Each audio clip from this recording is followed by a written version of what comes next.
गौतम बुद्ध ऐसे हैं जैसे हिमाच्छादित हिमालय। पर्वत तो और भी हैं, हिमाच्छादित पर्वत और भी हैं, पर हिमालय अतुलनीय है, उसकी कोई उपमा नहीं। हिमालय बस हिमालय जैसा है, गौतम बुद्ध बस गौतम बुद्ध जैसे। पूरी मनुष्य जाति के इतिहास में वैसा महिमापूर्ण नाम दूसरा नहीं।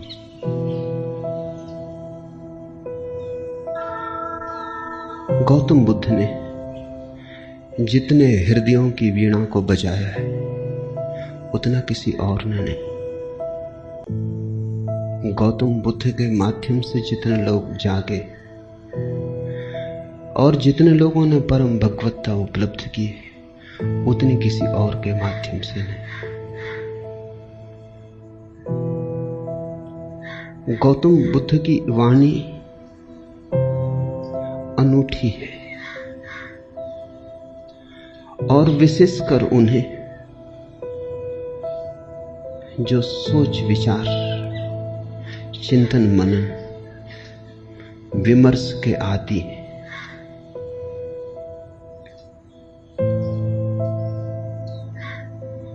हृदय से भरे हुए लोग सुगमता से परमात्मा की तरफ चले जाते हैं,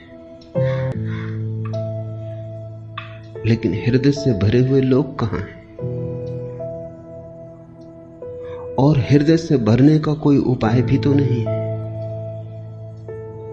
हो तो हो, न हो तो न हो।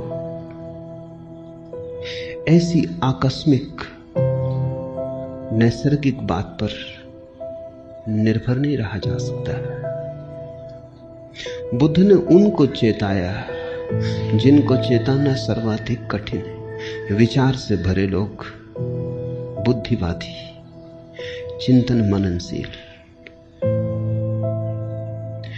प्रेम और भाव से भरे लोग तो परमात्मा की तरफ सरलता से झुक जाते हैं, उन्हें झुकाना नहीं पड़ता। उनसे कोई ना भी कहे तो भी वे पहुंच जाते हैं, उन्हें पहुंचाना नहीं पड़ता। लेकिन वे तो बहुत थोड़े हैं और उनकी संख्या रोज थोड़ी होती गई है। उंगलियों पर गिने जा सके ऐसे लोग हैं। मनुष्य का विकास मस्तिष्क की तरफ हुआ है, मनुष्य मस्तिष्क से भरा है। इसलिए जहां जीसस हार जाएं, जहां कृष्ण की पकड़ न बैठे, वहां भी बुद्ध नहीं हारते। वहां भी बुद्ध प्राणों की अंतरतम में पहुंच जाते। बुद्ध का धर्म बुद्धि का धर्म कहा गया है। बुद्धि पर उसका आदि तो है, अंत नहीं। शुरुआत बुद्धि से है, प्रारंभ बुद्धि से है, क्योंकि मनुष्य वहां खड़ा है। लेकिन अंत उसका बुद्धि में नहीं। अंत तो परम अतिक्रमण है, जहां सब विचार खो जाते, सब बुद्धिमत्ता विसर्जित हो जाती, जहां केवल साक्षी, मात्र साक्षी शेष रह जाता है।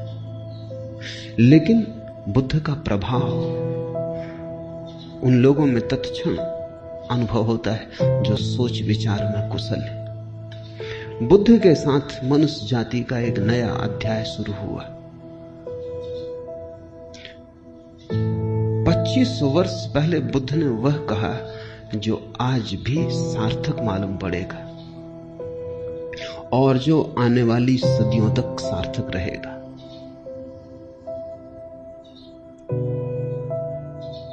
बुद्ध ने विश्लेषण दिया, एनालिसिस दी, और जैसा सूक्ष्म विश्लेषण उन्होंने किया कभी किसी ने ना किया था और फिर दोबारा कोई ना कर पाया।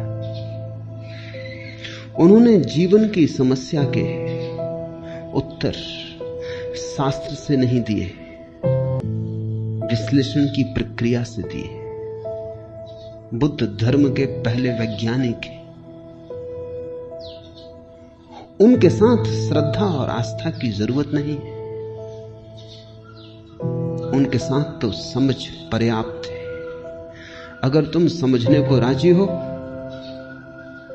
तो तुम बुद्ध की नौका में सवार हो जाओगे।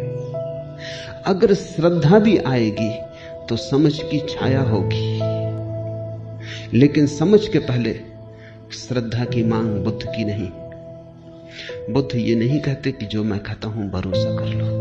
बुद्ध कहते हैं सोचो, विचारो, विश्लेषण करो, खोजो, पाओ अपने अनुभव से तो भरोसा कर लेना। दुनिया के सारे धर्मों ने भरोसे को पहले रखा है, सिर्फ बुद्ध को छोड़कर। दुनिया के सारे धर्मों में श्रद्धा प्राथमिक है, फिर ही कदम उठेगा। बुद्ध ने कहा अनुभव प्राथमिक है, श्रद्धा आनुषंगिक है। अनुभव होगा तो श्रद्धा होगी, अनुभव होगा तो आस्था होगी। इसलिए बुद्ध कहते हैं आस्था की कोई जरूरत नहीं है, अनुभव के साथ अपने से आ जाएगी, तुम्हें लानी नहीं। और तुम्हारी लाई हुई आस्था का मूल्य भी क्या हो सकता है? तुम्हारी लाई आस्था के पीछे भी छिपे होंगे तुम्हारे संदेह। तुम आरोपित भी कर लोगे विश्वास को, तो भी विश्वास के पीछे अविश्वास खड़ा होगा। तुम कितनी ही दृढ़ता से भरोसा करना चाहो, लेकिन तुम्हारी दृढ़ता कपती रहेगी और तुम जानते रहोगे कि जो तुम्हारे अनुभव में नहीं उतरा है उसे तुम चाहो भी तो भी कैसे मान सकते हो, मान भी लो तो भी कैसे मान सकते हो। तुम्हारा ईश्वर कोरा शब्द जाल होगा जब तक अनुभव की किरण न उतरी हो। तुम्हारे मोक्ष की धारणा मात्र शाब्दिक होगी जब तक मुक्ति का थोड़ा स्वाद तुम्हें न लगा हो। बुद्ध ने कहा मुझ पर भरोसा मत करना, मैं जो कहता हूं उस पर इसलिए भरोसा मत करना कि मैं कहता हूं। सोचना, विचारना, जीना तुम्हारे अनुभव की कसौटी पर सही हो जाए तो ही सही है, मेरे कहने से क्या सही होगा। बुद्ध के अंतिम वचन है अपदीपो भव, अपने दिए खुद बनना। और तुम्हारी रोशनी में तुम्हें जो दिखाई पड़ेगा फिर तुम करोगे भी क्या? आस्था ना करोगे तो करोगे क्या?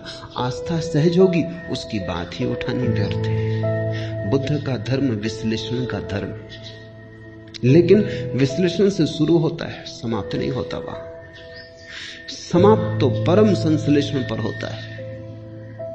बुद्ध का धर्म संदेह का धर्म है, लेकिन संदेह से यात्रा शुरू होती है, समाप्त नहीं होती। समाप्त तो परम श्रद्धा पर होती। इसलिए बुद्ध को समझने में बड़ी भूल हुई, क्योंकि बुद्ध संदेह की भाषा बोलते तो लोगों ने समझा ये संदेहवादी है। हिंदू तक न समझ पाए, जो जमीन पे सबसे ज्यादा पुरानी कौम है। बुद्ध निश्चित ही बड़े अनूठे रहे होंगे, तभी तो हिंदू तक समझने से चूक गए। हिंदुओं तक कोई आदमी खतरनाक लगा, घबराने वाला लगा।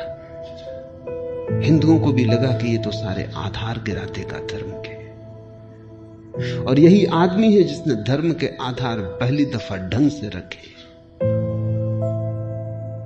श्रद्धा पर भी कोई आधार रखा जा सकता है, अनुभव पर ही आधार रखा जा सकता है। अनुभव की छाया की तरह श्रद्धा उत्पन्न होती।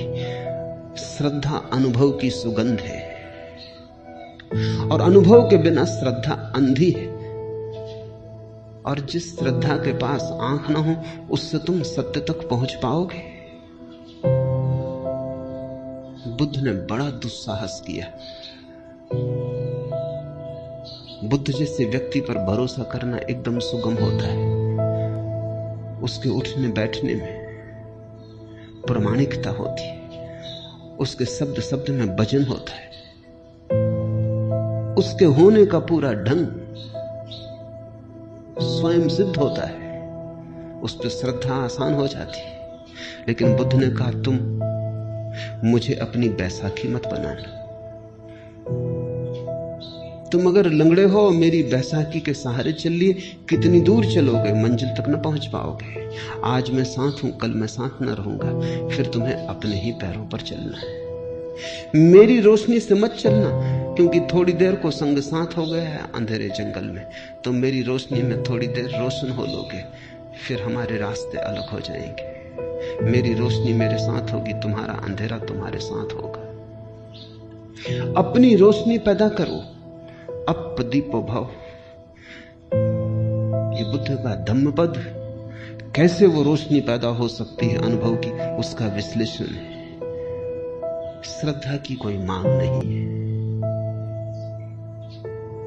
श्रद्धा की कोई आवश्यकता भी नहीं है। इसलिए बुद्ध को लोगों ने नास्तिक कहा,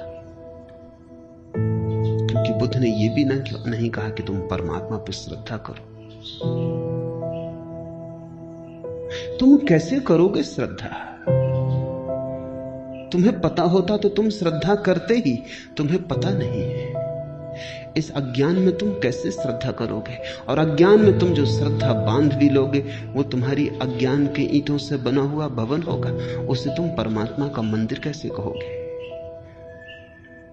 वो तुमने भय में बना लिया होगा। मौत डराती होगी, इसलिए सहारा पकड़ लिया होगा। यहां जिंदगी हाथ से जाती मालूम होती होगी, इसलिए स्वर्ग की कल्पनाएं कर ली होंगी। लेकिन इन कल्पनाओं से, भय पर खड़ी हुई इन धारणाओं से कहीं कोई मुक्त हुआ है? इसी से ही तो आदमी पंगु है, इससे ही तो आदमी पक्षाघात में दबा है। इसलिए बुद्ध ने ईश्वर की बात नहीं की। H.G. वेल्स ने बुद्ध के संबंध में कहा है कि पृथ्वी पर इस जैसा ईश्वरीय व्यक्ति और इस जैसा ईश्वर विरोधी व्यक्ति एक साथ पाना कठिन है। So godlike and so godless. अगर तुम ईश्वरीय प्रतिभाओं को खोजने निकलो तो तुम बुद्ध से ज्यादा ईश्वरीय प्रतिभा कहां पाओगे? सो गॉडलेस, और फिर भी इतना ईश्वर शून्य, ईश्वर की बात ही नहीं की। इस शब्द को ही गंदा माना,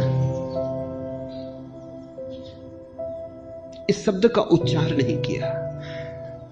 इससे यह मत समझ लेना कि ईश्वर विरोधी थे बुद्ध। उच्चार नहीं किया क्योंकि उस परम शब्द का उच्चार किया नहीं जा सकता। उपनिषद कहते हैं ईश्वर के संबंध में कुछ कहा नहीं जा सकता, लेकिन इतना तो कह ही देते। बुद्ध ने इतना भी ना कहा। वो परम उपनिषद है, उनके पार उपनिषद नहीं जाता।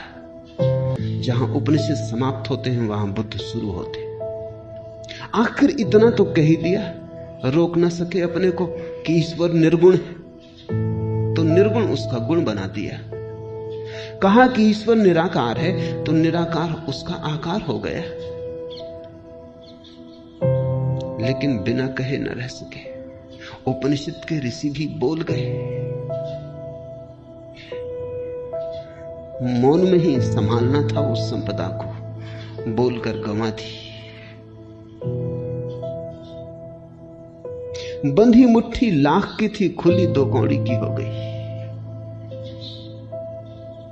वो बात ऐसी थी कि कहनी नहीं थी, क्योंकि तुम जो कुछ भी कहोगे वो गलत होगा। ये कहना भी कि परमात्मा निराकार है गलत है, क्योंकि निराकार भी एक धारणा है, वो भी आकार से ही जुड़ी है। आकार के विपरीत होगी तो भी आकार से संबंधित है। निराकार का क्या अर्थ होता है? जब भी अर्थ खोजने जाओगे आकार का उपयोग करना पड़ेगा। निर्गुण का क्या अर्थ होता है? जब भी कोई परिभाषा पूछेगा गुण को परिभाषा में लाना पड़ेगा। ऐसी निर्गुणता भी बड़ी नपुंसक है जिसकी परिभाषा में गुण लाना पड़ता है। और ऐसे निराकार में क्या निराकार होगा जिसको समझाने के लिए आकार लाना पड़ता है। बुद्ध से ज्यादा कोई भी नहीं बोला और बुद्ध से ज्यादा चुप भी कोई नहीं। कितना बुद्ध बोले। अन्वेषक खोज करते हैं तो वो कहते हैं एक आदमी इतना बोला, ये संभव कैसे? उन्हें डर लगता है कि इसमें बहुत कुछ प्रक्षिप्त है, दूसरों ने डाल दिया है। कुछ भी प्रक्षिप्त नहीं है। जितना बुद्ध बोले पूरा संग्रहित ही नहीं हुआ है। खूब बोले और फिर भी उनसे ज्यादा चुप कोई भी नहीं, क्योंकि जहां जहां नहीं बोलना था वहां नहीं बोले। ईश्वर के संबंध में एक शब्द ना कहा। इस खतरे को भी मोल लिया कि लोग नास्तिक समझेंगे, और आज तक लोग नास्तिक समझे जा रहे हैं, और इससे बड़ा कोई आस्तिक कभी हुआ नहीं। बुद्ध महा आस्तिक है। अगर परमात्मा के संबंध में कुछ कहना संभव नहीं है तो फिर बुद्ध ने ही कुछ कहा, चुप रह के इशारा किया। पश्चिम के एक बहुत बड़े विचारक विटगेन्स्टाइन ने अपनी बड़ी अनूठी किताब ट्रैक्टेटस में लिखा है कि जिस संबंध में कुछ कहा ना जा सके उस संबंध में बिल्कुल चुप रह जाना उचित है। That which cannot be said must not be said। जो नहीं कहा जा सकता कहना ही मत, कहना ही नहीं चाहिए। अगर विटगेन्स्टाइन बुद्ध को देखता तो समझता। अगर विटगेन्स्टाइन के वचन को बुद्ध ने समझा होता तो मुस्कुराते और उन्होंने स्वीकृति दी होती। विटगेन्स्टाइन को भी पश्चिम में लोग नास्तिक समझे, नास्तिक नहीं है, पर जो कही नहीं जा सकती बात अच्छा है ना ही कही जाए। कहने से बिगड़ जाती है, कहने से गलत हो जाती है।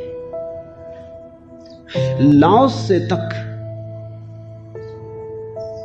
कहता तो है प्रथम वचन में अपने ताओ ते किंग में कि सत्य कहा नहीं जा सकता और जो भी कहा जाए वो असत्य हो जाता है, लेकिन फिर भी सत्य के संबंध में बहुत सी बातें कही बुद्ध ने नहीं कही। तुम कहोगे फिर बुद्ध कहते क्या रहे?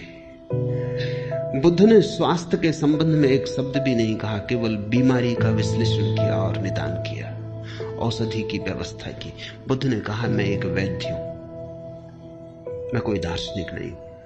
मैं तुम्हारी बीमारी का विश्लेषण करूंगा, निदान करूंगा, औषधि सुझा दूंगा, और जब तुम ठीक हो जाओगे तभी तुम जानोगे कि स्वास्थ्य क्या है। मैं उस संबंध में कुछ भी ना कहूंगा। स्वास्थ्य जाना जाता है, कहा नहीं जा सकता। बीमारी मिटाई जा सकती है, बीमारी समझाई जा सकती है, बीमारी बनाई जा सकती है, बीमारी का इलाज हो सकता है, सही हो सकता है, गलत हो सकता है, बीमारी के साथ बहुत कुछ हो सकता है।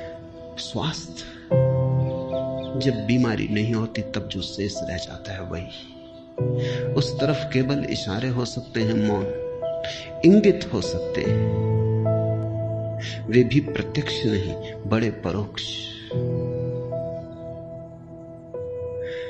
बुद्ध के धर्म को शून्यवादी कहा गया है।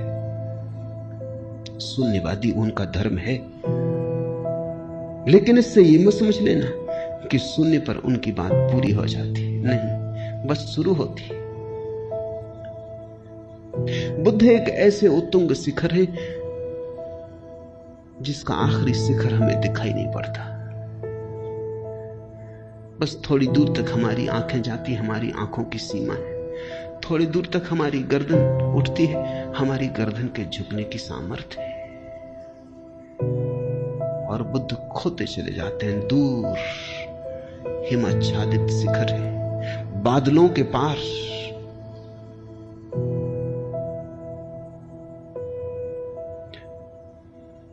उनका प्रारंभ तो दिखाई पड़ता है, उनका अंत दिखाई नहीं पड़ता। यही उनकी महिमा है। और प्रारंभ को जिन्होंने अंत समझ लिया वो भूल में पड़ गए। प्रारंभ से शुरू करना, लेकिन जैसे जैसे तुम शिखर पर उठने लगोगे और आगे दिखाई पड़ने लगा। और आगे दिखाई पड़ने लगेगा।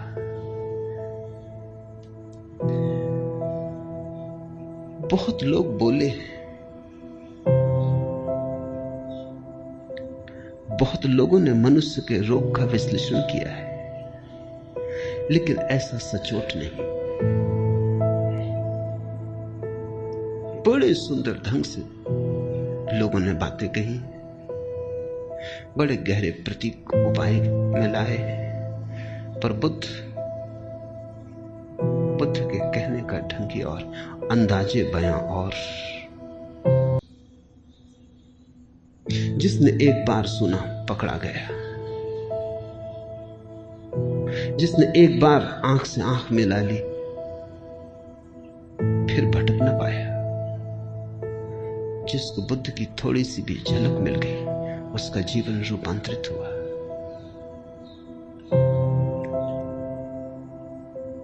आज से 2500 वर्ष पूर्व जिस दिन बुद्ध का जन्म हुआ, घर में उत्सव मनाया जाता था। सम्राट के घर बेटा पैदा हुआ था, पूरी राजधानी सजी थी। रात भर लोगों ने दिए जलाए, नाचे, उत्सव का क्षण था। बूढ़े सम्राट के घर बेटा पैदा हुआ था। बड़े दिन की प्रतीक्षा पूरी हुई थी। बड़ी पुरानी अभिलाषा थी पूरे राज्य की। मालिक बूढ़ा होता जाता था और नए मालिक की कोई खबर न थी। इसलिए बुद्ध को सिद्धार्थ नाम दिया। सिद्धार्थ का अर्थ होता है अभिलाषा का पूरा हो जाना। पहले ही दिन जब द्वार पर बैंड बाजे बजते थे, शहनाई बजती थी, फूल बरसाए जाते थे महल में, चारों तरफ प्रसाद बंटता था, हिमालय से भागा हुआ एक वृद्ध तपस्वी द्वार पर खड़ा हुआ आकर। उसका नाम था असीता। सम्राट भी उसे सम्मान करता था और कभी असीता राजधानी नहीं आया था। जब कभी जाना था तो शुद्धोधन को, सम्राट को स्वयं उसके दर्शन करने जाना होता था। ऐसे बचपन के साथी थे। फिर शुद्धोधन सम्राट हो गया, बाजार की दुनिया में उलझ गया। असीता महातपस्वी हो गया, उसकी ख्याति दूर दिगंत तक फैल गई। असीता को द्वारे पर आए देखकर शुद्धोधन ने कहा, आप और यहां क्या हुआ, कैसे आना हुआ? कोई मुसीबत है, कोई अड़चन है? कहें। असीता ने कही, नहीं कोई मुसीबत नहीं, कोई अड़चन। तुम्हारे घर बेटा पैदा हुआ, उसके दर्शन को आया हूं। शुद्धोधन तो समझ ना पाया। सौभाग्य की घड़ी थी ये कि असीता जैसा तपस्वी और बेटे के दर्शन को आया। भागा गया अंतःगृह में, नवजात शिशु को लेकर बाहर आ गया। असीता झुका और उसने शिशु के चरणों में सिर रख दिए और कहते हैं शिशु ने अपने पैर उसकी जटाओं में उलझा दिए। फिर तब से आदमी की जटाओं में बुद्ध के पैर उलझे। फिर आदमी छुटकारा नहीं पा सका और असीता हंसने लगा और रोने भी लगा। और शुद्धोधन ने पूछा कि शुभ घड़ी में आप रोते क्यों हैं? असीता ने कहा, ये तुम्हारे घर जो बेटा पैदा हुआ है, ये कोई साधारण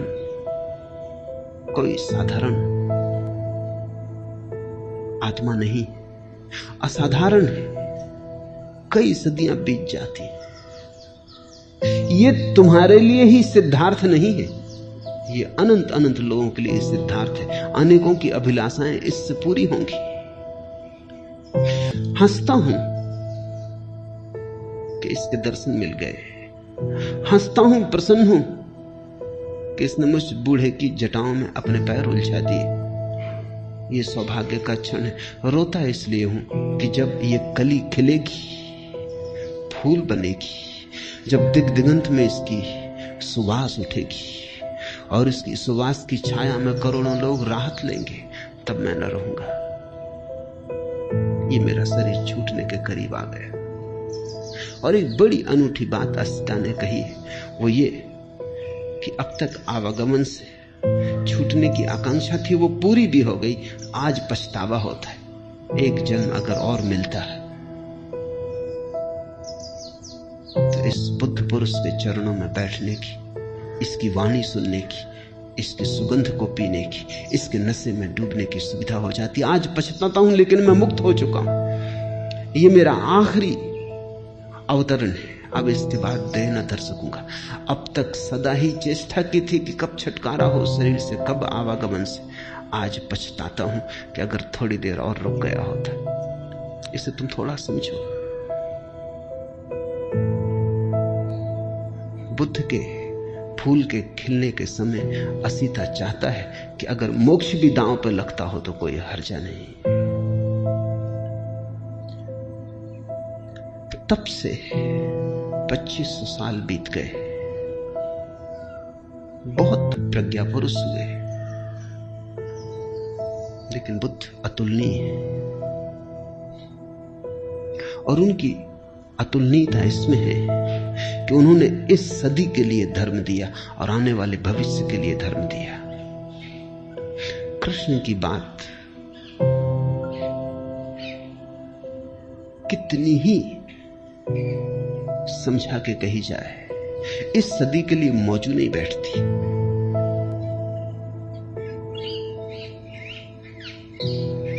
फासला बड़ा हो गया है, बड़ा अंतराल पड़ गया है। कृष्ण ने जिनसे कहा था उनके मनों में और जिनके मन आज उसे सुनेंगे, बड़ा अंतर है। बुद्ध की कुछ बात ऐसी है कि ऐसा लगता है अभी अभी उन्होंने कही। बुद्ध की बात को समसामयिक बनाने की जरूरत नहीं है, वो समसामयिक है, वो कंटेम्पररी है।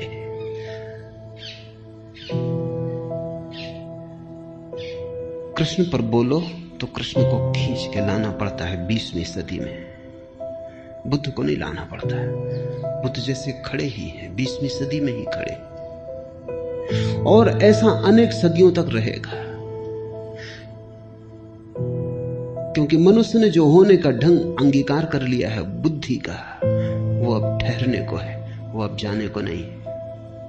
और उसके साथ ही बुद्ध का मार्ग ठहरने को है। धम्मपद उनका विश्लेषण है। उन्हें जो जीवन की समस्याओं की गहरी छानबीन की है उसका विश्लेषण है। एक एक शब्द को गौर से समझने की कोशिश करना, क्योंकि ये कोई सिद्धांत नहीं है जिन पर तुम श्रद्धा कर लो। ये तो निष्पत्तियां हैं प्रयोग की। अगर तुम भी इनके साथ विचार करोगे तो ही इन्हें पकड़ पाओगे। ये आंख बंद करके स्वीकार कर लेने का सवाल नहीं है, ये तो बड़े सोच विचार मनन का सवाल है।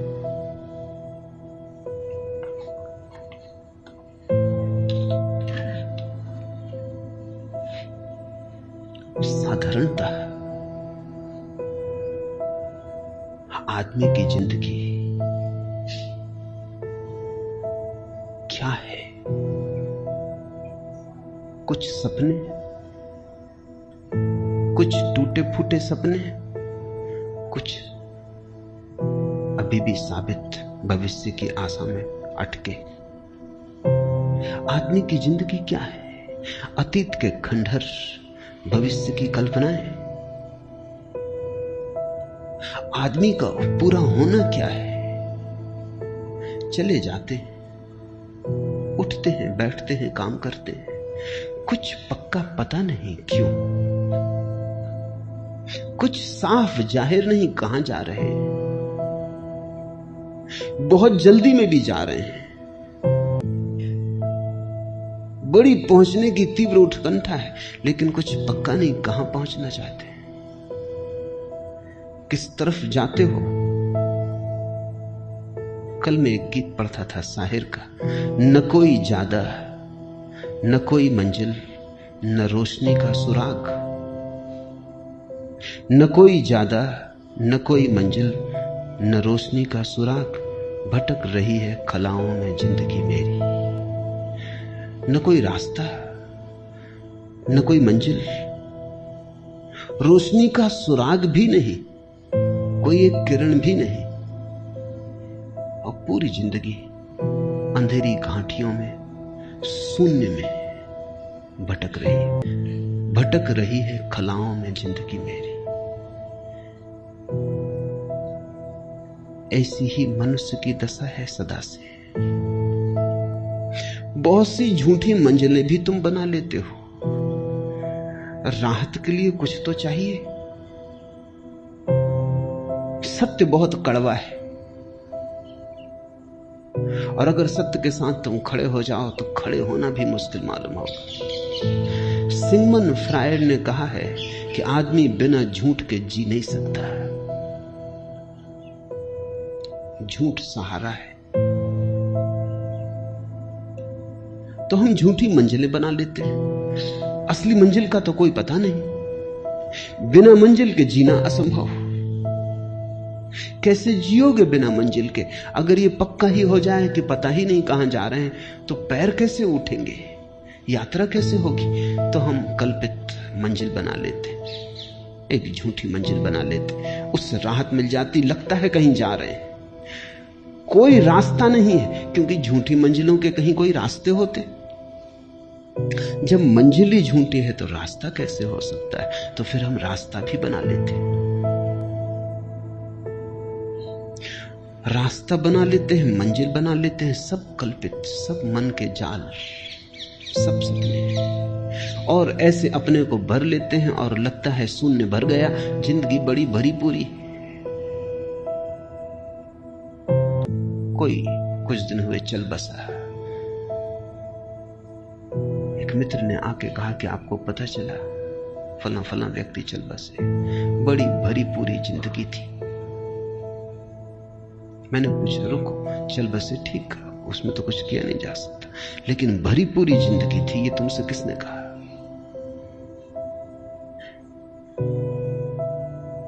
शायद उन्होंने सोच के कहा भी नहीं था। थोड़े झिझके कहा, मैं तो ऐसे ही कह रहा था, कहने की बात थी। पर मैंने कहा तो तुम भी सोचते होगे कि बड़ी भरी पूरी जिंदगी थी, मैं उनको जानता हूं। और अगर तुम मुझसे पूछो तो कुछ भी नहीं हुआ, क्योंकि वो मरे हुए ही थे। अब मरा हुआ मर जाए, इसमें कौन सी बड़ी घटना हो गई? जिंदा वो कभी थे नहीं, क्योंकि जिंदगी तो सत्य के साथ ही उपलब्ध होती है, और कोई जिंदगी नहीं है। लेकिन जो झूठ के साथ जी रहा है वो भी सोचता है जिंदगी भरी पूरी। कितने झूठ तुमने बना रखे। लड़का बड़ा होगा, शादी होगी, बच्चे होंगे, धन कमाएगा, यश पाएगा, और तुम मर रहे हो। और तुम्हारे बाप भी ऐसे ही मरे कि तुम बड़े होगे, कि शादी होगी, कि धन कमाओगे, और तुम्हारा लड़का भी ऐसे ही मरेगा। जिंदगी बड़ी भरी पूरी जा रही है। बाप बेटे के लिए मर जाता है, बेटा अपने बेटे के लिए मर जाता है, ऐसा एक दूसरे पे मरते चले जाते हैं। कोई जीता नहीं। मरना इतना आसान, जीना इतना कठिन। लोग सोचते हैं मौत बड़ी दुस्तर है, गलत सोचते हैं। मौत में क्या दुस्तरता है, क्षण में मर जाते हो। जिंदगी दुस्तर है, 70 साल जीना होता है, और बिना झूठ के तुम जीना नहीं जानते हो, तो तुम 1000 तरह के झूठ खड़े कर लेते हो। यश, पद, प्रतिष्ठा, सफलता, धन। जब इनसे चूक जाते हो तो धर्म, मोक्ष, स्वर्ग, परमात्मा, आत्मा, ध्यान, समाधि पर तुम कुछ ना कुछ, ताकि अपने को भरे रखो। और ध्यान रखना, बुद्ध का सारा जोर झूठ से खाली हो जाने पर है। सत्य से भरना थोड़ी पड़ता है। झूठ से खाली हुए तो जो शेष रह जाता है वही सत्य है। गई बीमारी, जो बचा वही स्वास्थ्य है।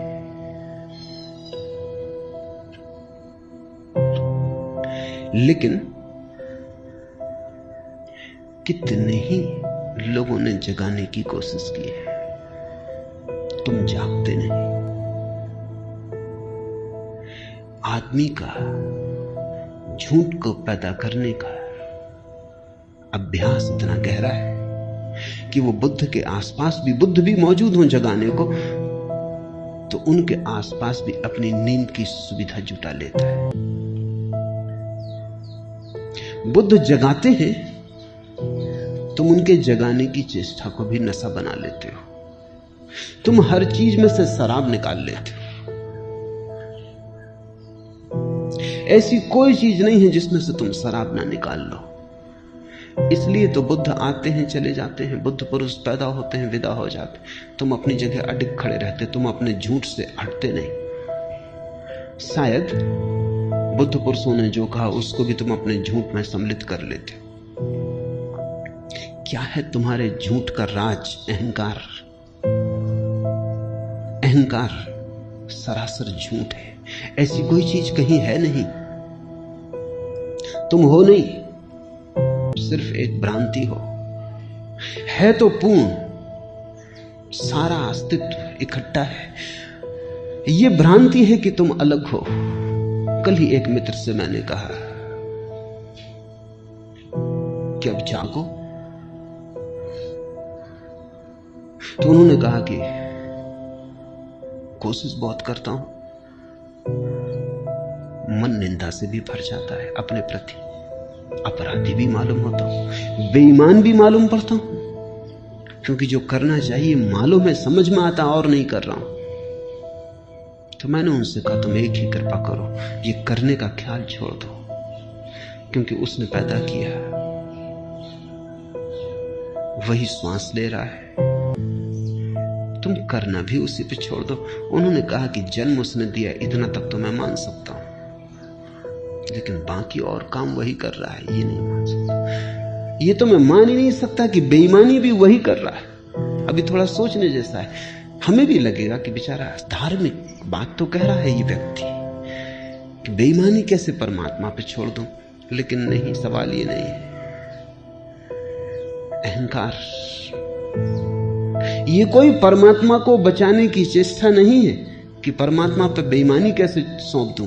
ये भी अहंकार को बचाने की चेष्टा। ध्यान रखना, जब बेईमानी तुम करोगे तो ईमानदारी भी तुम ही करोगे।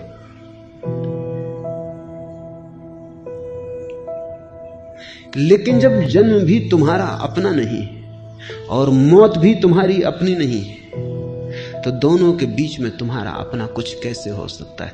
जब दोनों छोर पर आए, जब जन्म के पहले कोई और के हाथ में तुम हो, मौत के बाद किसी और के हाथ में, तो ये बीच की थोड़ी सी जो घड़ियां हैं, इनमें तुम अपने को सोच लेते हो अपने हाथ में, वही भ्रांति हो जाती है।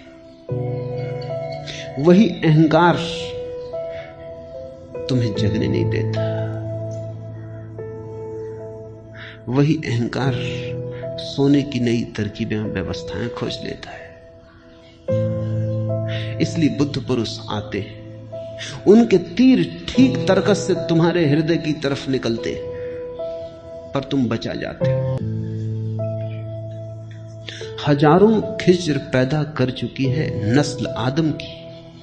आदमी ने कितने बुद्ध पुरुष पैदा किए, हजारों खिज्र, पैगंबर, तीर्थंकर, हजारों खिज्र पैदा कर चुकी है नस्ल आदम की। ये सब तस्लीम,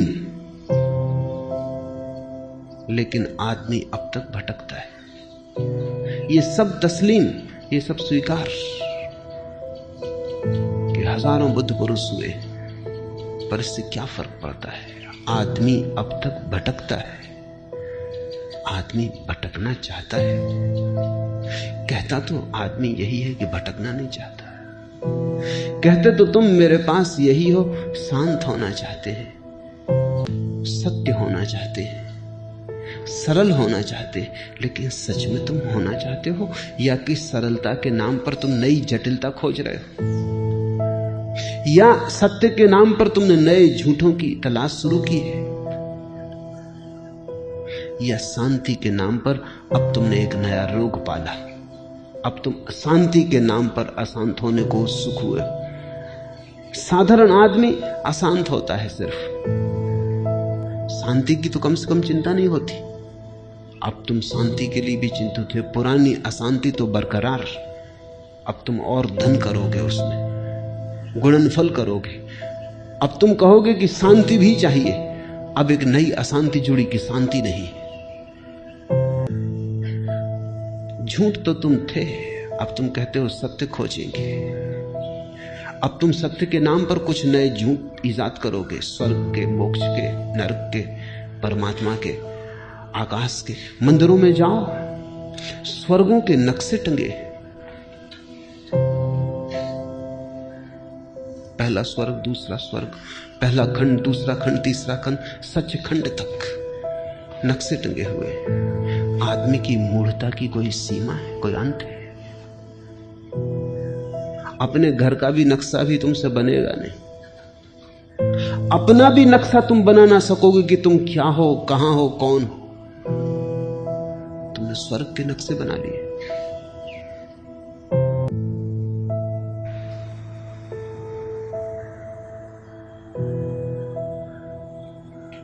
एक दुकान पर एक शिकारी कुछ सामान खरीद रहा था। अफ्रीका जा रहा था शिकार करने, कहीं जंगल में भटक ना जाए, इसलिए उसने एक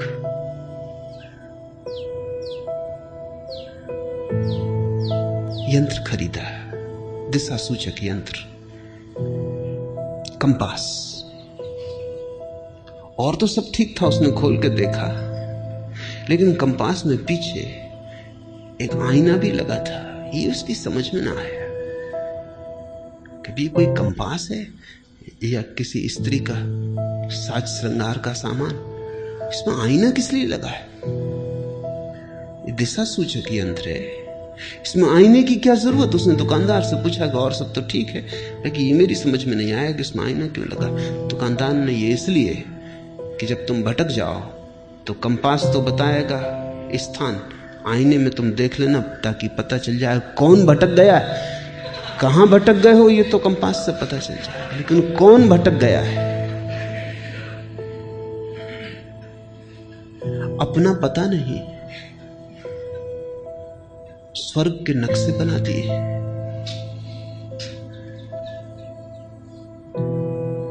विवाद चल रहे हैं लोगों के, कितने नरक होते हैं।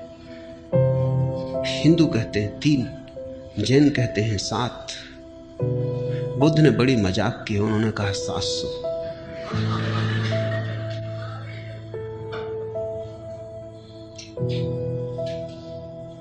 ये मजाक की है, क्योंकि बुद्ध को जरा भी उत्सुकता नहीं इस तरह की मूर्ताओं में। लेकिन मजाक भी नहीं समझ पाते लोग। बुद्ध के मानने वाले हैं जो कहते हैं कि नहीं 700 ही होते हैं, इसलिए कहे। मैं तुमसे कहता हूं 7000।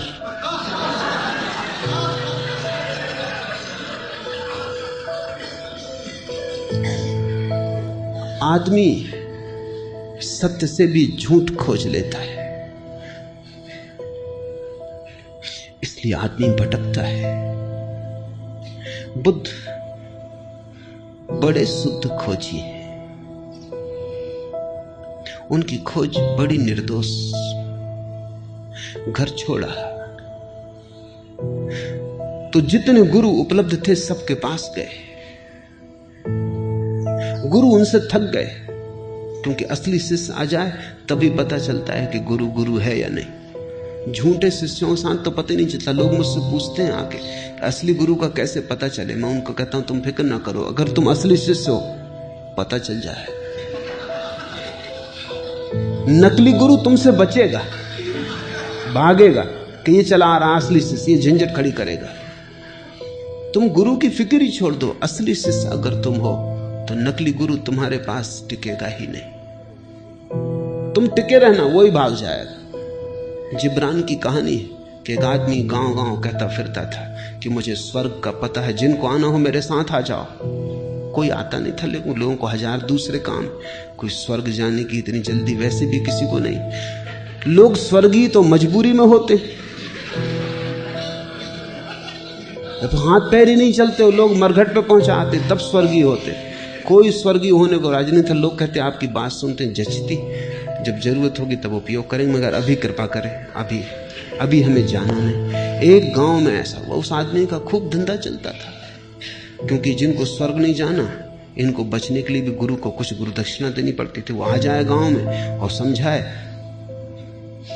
तो उसको कुछ सेवा भी करनी पड़ती, पैर भी पड़ने पड़ते। कहते तुम बिल्कुल ठीक हो, मगर अभी हम साधारण जन अभी संसार में उलझे हैं, जब कभी सुलझेंगे जरूर आपकी बात का ख्याल करेंगे, रख लेते हैं संभाल के हृदय में। तो गुरु का धंधा भी चलता था, ना कभी कोई झंझट आई थी ना कुछ। एक गांव में उपद्रव हो गया, एक असली शिष्य मिल गया। उसने कहा अच्छा तुम्हें पक्का पता है?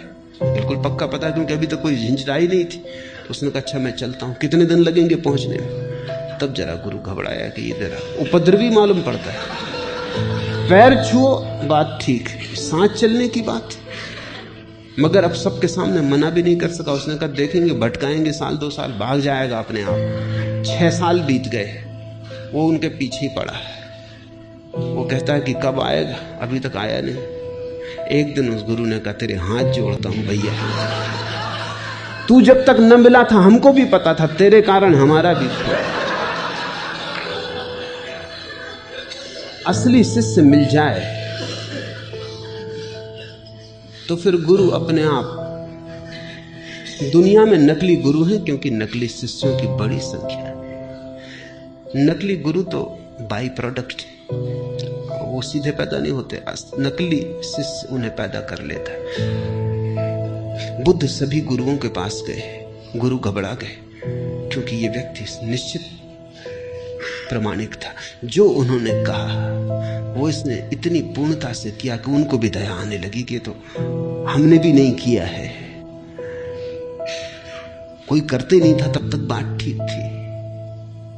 इस पे दया आने लगी। इससे ये भी ना कह सकते थे कि तुमने पूरा नहीं किया इसलिए उपलब्ध नहीं हो रहा है। इसने पूरा किया, उसमें तो रत्ती भर कमी नहीं रखी। गुरु ने हाथ जोड़ के कहा बस हम यहां तक तुम्हें बता सकते थे, इसके आगे हमें खुद भी पता नहीं। सारे गुरुओं को बुद्ध ने चुका डाला, एक गुरु साबित ना हुआ। तब सिवाय इसके कोई रास्ता ना रहा कि खुद खोजे। और इसलिए बुद्ध की बातों में बड़ी ताजगी है क्योंकि उन्होंने खुद खोजा, किसी गुरु से नहीं पाया था, किसी से सुन के नहीं दोहराया था, फिर खुद खोज पर निकले, नितांत अकेले, बिना किसी सहारे के। शास्त्र धोखा दे गए, गुरु धोखा दे गए, सब पीछे हट गए, अकेला रह गया खोजी। ऐसा ही होता है। जब तुम्हारी खोज असली होगी तुम पाओगे शास्त्र काम नहीं देते। शास्त्र तभी तक काम देते हैं जब तक तुम उनका भजन पाठ करते हो, बस तभी तक। अगर तुमने यात्रा शुरू की तुम तत्क्षण पाओगे शास्त्र में 1000 गलतियां होनी ही चाहिए, क्योंकि हजारों साल तक हजारों लोगों से दोहराते रहे, बनाते रहे, उसमें बहुत कुछ छूट गया, बहुत कुछ जुड़ गया है। लेकिन ये तो पता तुम्हें तभी चलेगा जब तुम यात्रा करोगे। एक तुम नक्शा लिए घर में बैठे हो, उसकी तुम पूजा करते हो, कैसे पता चलेगा? यात्रा पर निकलो तब तुम्हें पता चलेगा, अरे इस नक्शे में नदी बताई है, यहां कोई नदी नहीं। इस नक्शे में पहाड़ बताया है, यहां कोई पहाड़ नहीं है। इस नक्शे में कहा बाएं मुड़ना, बाएं मुड़ो तो गड्ढे, यात्रा होती नहीं। दाएं मुड़ो तो ही हो सकती है। जब तुम यात्रा पर निकलोगे तभी परीक्षा होती तुम्हारे नक्शों की, उसके बिना कोई परीक्षा नहीं। जो भी यात्रा पर गए उन्होंने शास्त्र को सदा कम पाया, जो भी यात्रा पर गए उन्होंने गुरुओं को कम पाया। जो भी यात्रा पर गए उन्हें एक बात अनिवार्य रूप में पता चली कि प्रत्येक को अपना मार्ग स्वयं ही खोजना पड़ता है। दूसरे से सहारा मिल जाए बहुत, पर कोई दूसरा तुम्हें मार्ग नहीं दे सकता, क्योंकि दूसरा जिस मार्ग पर चला था तुम उस पर कभी भी ना चलोगे। वो उसके लिए था, वो उसका था, वो उसके स्वभाव में अनुकूल बैठता था। और प्रत्येक व्यक्ति अद्वितीय है। बुद्ध ने यह घोषणा की कि प्रत्येक व्यक्ति अद्वितीय है, इसलिए एक ही राजपथ पर सभी नहीं जा सकते, सबकी अपनी पगडंडी होगी। इसलिए सद्गुरु तुम्हें रास्ता नहीं देता, केवल रास्ते को समझने की परख देता है। सद्गुरु तुम्हें विस्तार के नक्शे नहीं देता, केवल रोशनी देता है ताकि तुम खुद विस्तार देख सको, नक्शे तय कर सको, क्योंकि नक्शे रोज बदल रहे हैं। जिंदगी कोई स्थिर बात नहीं है, जड़ नहीं है, जिंदगी प्रवाह है। जो कल था वो आज नहीं है, जो आज है वो कल नहीं होगा। सद्गुरु तुम्हें प्रकाश देता, रोशनी देता, दिया देता हाथ में कि ये दिया ले लो, अब तुम खुद खोजो और निकल जाओ। और ध्यान रखना, खुद खोजने से जो मिलता है वही मिलता है, जो दूसरा दे दे वो मिला हुआ है ही नहीं। दूसरे का दिया छीना जा सकता है, खुद का खोजा भर नहीं छीना जा सकता। और जो छिन जाए वो कोई अध्यात्म है? जो छीना ना जा सके वही।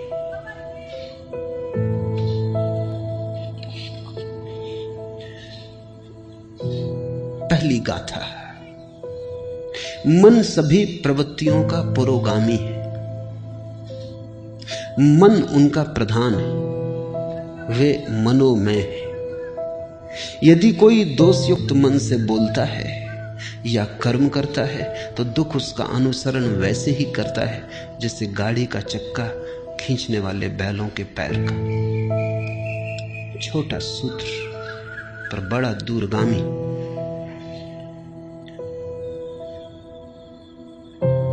ध्यान रखना, बुद्ध किसी शास्त्र को नहीं दोहरा रहे हैं, बुद्ध से शास्त्र पैदा हो रहा है। मन सभी प्रवृत्तियों का पुरोगामी है। कोई भी वृत्ति उठती है, राह पर तुम खड़े हो, एक सुंदर कार निकली, क्या हुआ तुम्हारे मन में? एक छाप पड़ी, एक काली कार निकली, एक प्रतिबिंब गूंजा। कार के निकलने से वासना पैदा नहीं होती। अगर तुम देखते रहो और तुम्हारा देखना ऐसा ही तटस्थ हो जैसे कैमरे की आंख होती, कैमरे के सामने से भी कार निकल जाए, वो फोटो भी उतार देगा तो भी कार खरीदने नहीं जाएगा और न सोचेगा कि कार खरीदनी है। अगर तुम वहां खड़े हो और कैमरे जैसी तुम्हारी आंख है, तुमने सिर्फ देखा, काली कार गुजर गई, चित्र बना गया, एक छाया आई गई, कुछ भी कठिनाई नहीं। लेकिन जब ये काली छाया कार की तुम्हारे भीतर से निकल रही, तब तुम्हारे मन में एक कामना जगी, ऐसी कार मेरे पास हो। मन में एक विकार उठा, एक लहर उठी, जैसे पानी में किसी ने कंकड़ फेंका और लहर उठी। कार तो जा चुकी, अब लहर तुम्हारे साथ है। अब ये लहर तुम्हें चलाएगी। तुम धन कमाने में लगोगे, या तुम चोरी करने में लगोगे, या किसी की जेब काटोगे। अब तुम कुछ करोगे। अब वृत्ति ने तुम्हें पकड़ा। अब वृत्ति तुम्हारी कभी क्रोध करवाएगी अगर कोई बाधा डालेगा। अगर कोई मार में आएगा तो तुम हिंसा करने को उतारू हो जाओगे, मरने मारने को उतारू हो जाओगे। अगर कोई सहारा देगा तो तुम मित्र हो जाओगे, कोई बाधा देगा तो शत्रु हो जाओगे। अब तुम्हारी रातें इसी सपने से भर जाएंगी। बस ये कार तुम्हारे आसपास घूमने लगेगी। जब तक ये ना हो जाए तुम्हें चैन ना मिलेगा। और मजा ये है कि वर्षों की मेहनत के बाद जिस दिन ये तुम्हारी हो जाएगी, तुम अचानक पाओगे कार तो अपनी हो गई, लेकिन अब इन वर्षों की बेचैनी का अभ्यास हो गया। अब बेचैनी नहीं छोड़ती। कार तो अपनी हो गई लेकिन बेचैनी नहीं जाती, क्योंकि बेचैनी का अभ्यास हो गया। अब तुम इस बेचैनी के लिए नया कोई यात्रा पथ खोजोगे। बड़ा मकान बनाना है, हीरे जवाहरात खरीदने हैं। अब तुम कुछ और करोगे, क्योंकि अब बेचैनी तुम्हारी आदत हो गई। और अब इस बेचैनी का तुम क्या करोगे? इस सालों तक बेचैनी को संभाला, कार तो मिल गई, लेकिन अब कार का मिलना न मिलना बराबर। अब ये बेचैनी पकड़ गई। इसलिए तो धनी बहुत लोग हो जाते हैं और धनी नहीं हो पाते, क्योंकि जब वे धनी होते हैं तब तक बेचैनी अभ्यास का हो गया उसका। जब तक धनी हुए तब तक चैन से ना रह सके। सोचा कि जब धनी हो जाएंगे तब चैन से रह लेंगे, लेकिन चैन कोई इतनी आसान बात है। अगर बेचैनी का अभ्यास घना हो गया तो धनी तो तुम हो जाओगे, बेचैनी कहां जाएगी? तब और धनी होने की दौड़ लगती और मन कहता और धनी हो जाए फिर। लेकिन सारा जाल मन का है। बुद्ध ने अपनी एक एक वृत्ति को जांचा और पाया कि वृत्ति मन के सरोवर में उठी लहर है। वृत्ति का मतलब ही लहर होता है। वो मन का कब जाना है। अगर मन निष्कंप रह जाए तो कोई वृत्ति पैदा नहीं होती। अगर मन कब गया तो वृत्ति पैदा हो जाती। फिर कोई फर्क नहीं पड़ता कि किस चीज से कपता है। आज से 2500 साल पहले बुद्ध के समय में कार तो नहीं थी, तो कई नासमझ सोचते हैं कि तब बड़ी शांति थी क्योंकि कार नहीं थी। तो कार की तो चिंता पैदा ही नहीं हो सकती थी। हवाई जहाज नहीं था तो हवाई जहाज खरीदना, इसकी चिंता तो पैदा नहीं हो सकती थी। लेकिन तुम गलती में हो, चिंताएं इतनी ही थी क्योंकि किसी के पास शानदार बैलगाड़ी थी, बग्घी थी, वो चिंता पैदा करवाती थी। किसी के पास शानदार घोड़ा था, वो चिंता पैदा करवाता था। चिंता के लिए विषय से कोई फर्क नहीं पड़ता। तुम लहर सरोवर में उठाने के लिए एक कंकड़ फेंको या कोहिनूर हीरा फेंको, इससे कोई फर्क नहीं पड़ता। कोहिनूर हीरा भी वृत्ति उठाता है, साधारण कंकड़ भी उतनी ही वृत्ति उठाता, उतनी ही लहर उठाता है। पानी फिक्र नहीं करता कि तुमने कोहिनूर फेंका कि कंकड़ फेंका, कुछ फेंका, बस इतना काफी है। मन में कुछ भी फेंका और उपद्रव शुरू हुआ। मन सभी प्रवृत्तियों का पुरोगामी, मन उनका प्रधान है, वे मनोमय है।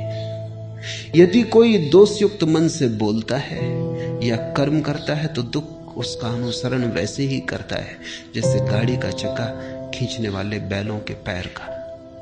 बुद्ध ने एक सूत्र पाया, जीवन में दुख है, हम भी जीवन में दुखी हैं।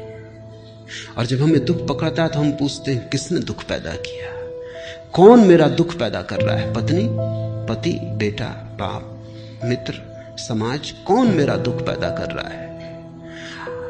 आर्थिक व्यवस्था, सामाजिक ढांचा, कौन मेरा दुख पैदा कर रहा है? मार्क्स से पूछो तो वो कहता है दुख पैदा हो रहा है क्योंकि समाज का आर्थिक ढांचा गलत है, गरीबी है, अमीरी है, इसलिए दुख पैदा हो रहा है। फ्रायड से पूछो तो वो कहता है दुख इसलिए पैदा हो रहा है कि मनुष्य को अगर उसकी वृत्तियों के प्रति पूरा खुला छोड़ दिया जाए तो वो जंगली जानवर जैसा हो जाता है। दुख पैदा होगा उससे, सभ्यता नष्ट हो जाएगी। अगर उसे संभाला बुझाया जाए, तैयार किया जाए, परिष्कृत किया जाए तो दमन हो जाता है। दमन होने से दुख पैदा होता है। इसलिए फ्रायड ने कहा दुख कभी भी ना मिटेगा। अगर आदमी को बिल्कुल खुला छोड़ दो तो मारकाट हो जाएगी क्योंकि आदमी के भीतर 1000 तरह की जानवरी वृत्तियां हैं। अगर दबाओ, ढंग का बनाओ, सज्जन बनाओ तो दमन हो जाता है। दमन होता है तो दुख होता रहता है, वृत्तियां पूरी नहीं हो पाती। पूरी करो तो मुसीबत, न पूरी करो तो मुसीबत।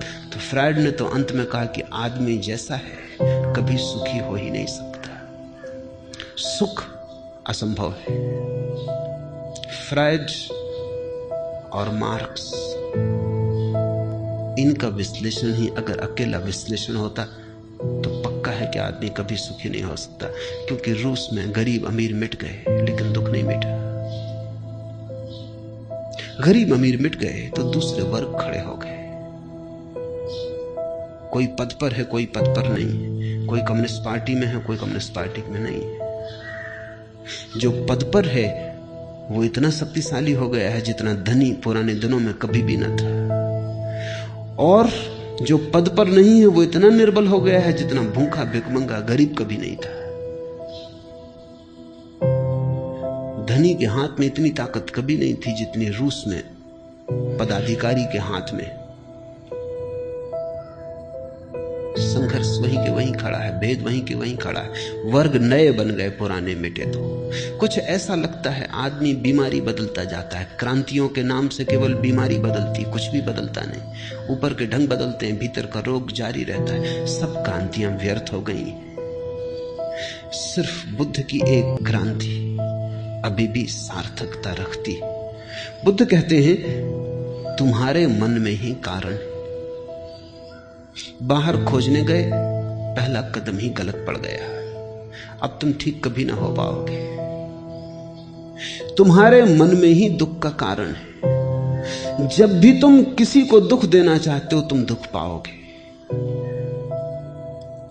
जब भी तुम दुख देने की आकांक्षा से भरे किसी विचार के पीछे जाते हो तुम दुख के बीज बो रहे हो। दूसरे को दुख मिलेगा या नहीं मिलेगा, तुम्हें दुख जरूर मिलेगा। तुम अगर आज दुख पा रहे हो तो बुद्ध कहते हैं कल बोए बीजों का फल है। और अगर कल तुम चाहते हो दुख न पाओ तो आज कृपा करना, आज बीज मत बोना। यदि कोई दोषयुक्त मन से बोलता है, सोचता है, व्यवहार करता है या वैसे कर्म करता है तो दुख उसका अनुसरण वैसे ही करता है जैसे गाड़ी जाती तो बैलों के पीछे चाक चले आते। तुम्हारे मन में अगर किसी को भी दुख देने का जरा सा भी भाव है तो तुम अपने लिए बीज बो रहे हो, क्योंकि तुम्हारे मन में जो दुख देने का बीज है वो तुम्हारे ही मन की भूमि में गिरेगा, किसी दूसरे की मन की भूमि में नहीं गिर सकता। बीज तो तुम्हारे भीतर है, वृक्ष भी तुम्हारे भीतर ही होगा, फल भी तुम ही भोगोगे। अगर बहुत गौर से देखा जाए तो जब तुम दूसरे को दुख देना चाहते हो तब तुमने अपने को दुख देना शुरू कर ही दिया। तुम दुखी होने शुरू हो ही गए। तुम क्रोधित हो, किसी पर क्रोध करके उसे नष्ट करना चाहते हो, उसे तुम करोगे या नहीं ये दूसरी बात है, लेकिन तुमने अपने को नष्ट करना शुरू कर दिया। बुद्ध कहते थे क्रोध से बड़ी कोई मूढ़ता नहीं, दूसरे के कसूर के लिए तुम अपने को दंड देते हो। एक आदमी ने तुम्हें गाली थी, कसूर उसका होगा, अब क्रोधित तुम हो रहे हो, दंड तुम अपने को दे रहे हो, कसूर उसका था। इससे ज्यादा मूढ़ता और क्या हो सकती है। उसने गाली दी, उसकी समस्या है, तुम क्यों बीच में आते हो? तुम गाली मत लो, लेने पर निर्भर है, लेना आवश्यक नहीं। आप मुझे गाली दे सकते हैं लेकिन लेने पर थोड़ी मजबूर कर सकते। देना आपके बस में है, लेना मेरे बस में है। उस मालकियत को मुझसे कोई कभी नहीं छीन सकता। मैं कह सकता हूं कि नहीं लेता, फिर तुम क्या करोगे? तुम्हारी गाली तुम ही पर लौट जाएगी। तुमने गाली देने के लिए जो तैयारी में दुख भोगा वो भोगा, अब गाली लौटेगी तब तुम जो दुख भोगोगे वो भोगोगे। जब हम किसी चीज को अपने मन के भीतर ले लेते तभी वो सक्रिय हो जाती है, और दूसरे से लेने की कोई जरूरत नहीं है। तुम अपने भीतर ही इतने दुख के बीज पैदा करते रहते हो अकारण। मैं कलकत्ते में एक मित्र के घर मेहमान होता था। उनके पास सबसे बढ़िया कोठी है कलकत्ते में, ठीक कहना चाहिए, अब नहीं। अब एक दूसरी कोठी खड़ी हो गई, पड़ोस में खड़ी हो गई।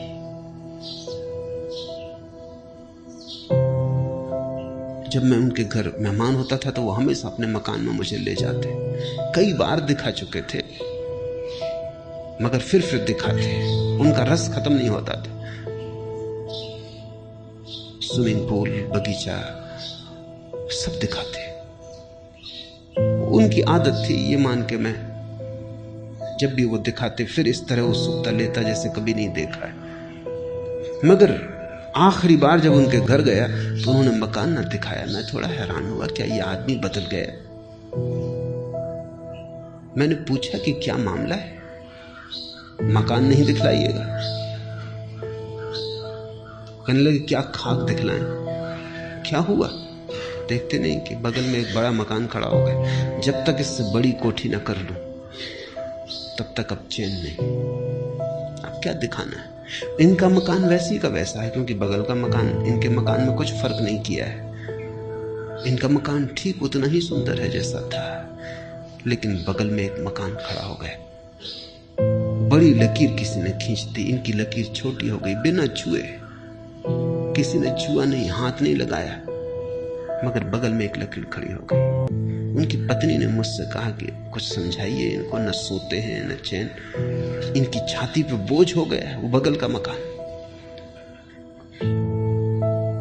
बगल के मकान वाले को शायद पता भी ना हो कि कोई जला भुंजा जा रहा है, कि कोई मरा जा रहा है, मगर इस आदमी ने अपने भीतर एक बीज बो लिया। ये उस मकान से नहीं आया है, क्योंकि इसकी पत्नी को कोई तकलीफ नहीं, इसकी पत्नी भी वही है, इसे कोई तकलीफ नहीं, मकान से नहीं आया है, इसके अपने भीतर के मन का रोग है, एक ईर्ष्या जगी, अहंकार को चोट लगी है। मैंने उनसे कहा कि मैं सदा जानता था कभी न कभी ये झंझट होगी। आप अपने मन में अपने मकान का इतना रस लेते कि कोई भी मकान अगर खड़ा हो गया तो आप जी ना सकोगे, क्योंकि सदा आपको देख के मुझे ऐसा लगा ये मकान आपके लिए नहीं है, आप मकान के लिए हो। आप मालिक नहीं हो, ये मकान मालिक है। आप वस्तु को अपना सब संभाल दिए, दे दिए वस्तुओं को, आप गुलाम हो गए। मुझे डर था कि कभी न कभी ये होगा, कोई मकान बड़ा बगल में खड़ा हो जाएगा तो तुम न झेल पाओगे। वो रुग्ण रहने लगे जब से वो मकान बन गया।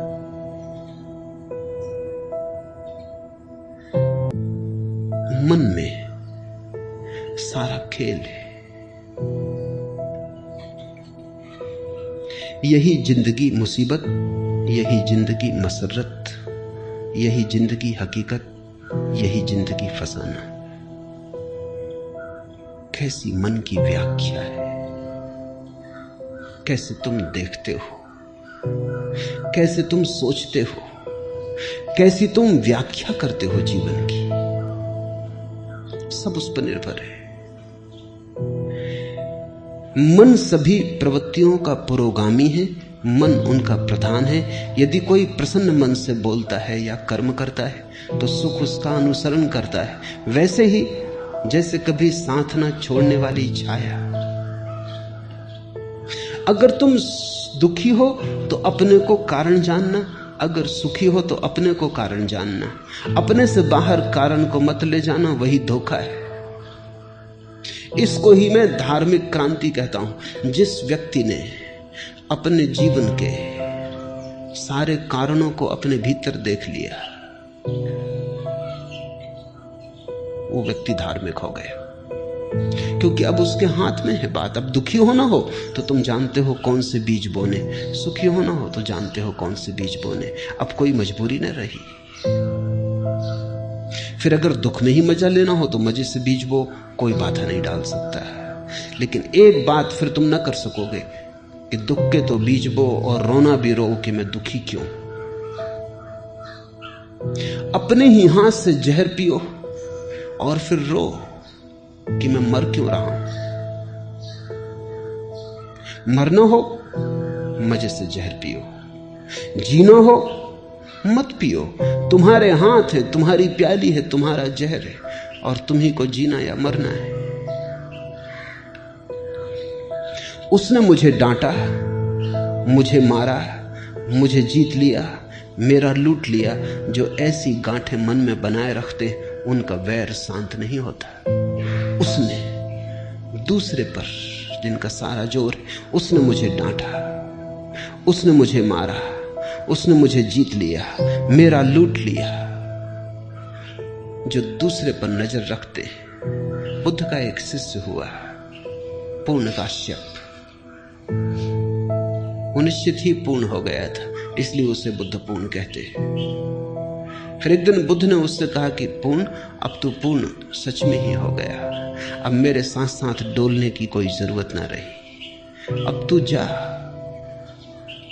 अब तू गांव गांव नगर नगर घूम और डोल, मेरी खबर ले जा। मेरे पास तूने जो पाया है उसे लुटा।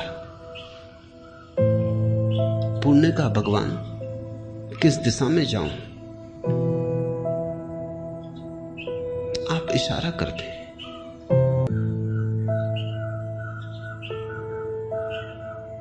बुद्ध ने कहा तू खुद ही चुन ले, अब तू खुद ही समर्थ है, अब मेरे इशारे की भी कोई जरूरत ना रही। तो पूर्ण ने कहा कि जाऊंगा। सूखा नाम का एक इलाका था बिहार में, वहां जाऊंगा। बुद्ध ने कहा तू खतरा मोल ले रहा है, वो जगह भली नहीं, लोग सज्जन नहीं, लोग बड़े दुष्ट हैं। और लोग सताने में रस लेते हैं। लोग तुझे परेशान करेंगे इन पीत वस्त्रों में। उन्होंने भिक्षु कभी देखा नहीं, वो बड़े जंगली हैं, तू वहां मत जा।